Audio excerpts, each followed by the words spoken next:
મીઠાપુર તંત્રનો લૂલો બચાવ। ઔદ્યોગિક હબ ગણાતી સાયખા જીઆઈડીસીમાં પ્રશાસનની ઘોર બેદરકારીને કારણે પર્યાવરણના ધજાગરા ઉડ્યા હોવાની ઘટના સામે આવી છે।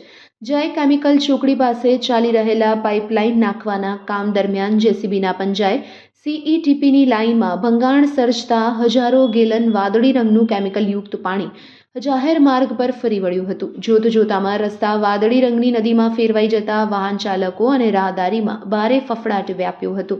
ઘટના બાદ સ્થળ પર પહોંચેલા જીઆઈડીસીના અધિકારીઓએ પોતાની બેદરકારી છુપાવવા માટે અત્યંત હાસ્યાસ્પદ દલીલ કરી હતી।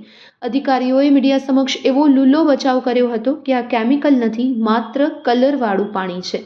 સવાલ એ ઉઠે છે કે શું ઇન્ડસ્ટ્રીયલ એસ્ટેટની સીઈટીપી લાઇનમાં ઉદ્યોગો શુદ્ધ રંગીન પાણી વહાવે છે? પ્રદૂષિત પાણીને શુદ્ધ ગણાવવાનો આ પ્રયાસ ઉદ્યોગોના પાપ પર પડદો નાખવા સમાન હોવાનું સ્થાનિકમાં ચર્ચાઈ રહ્યું છે।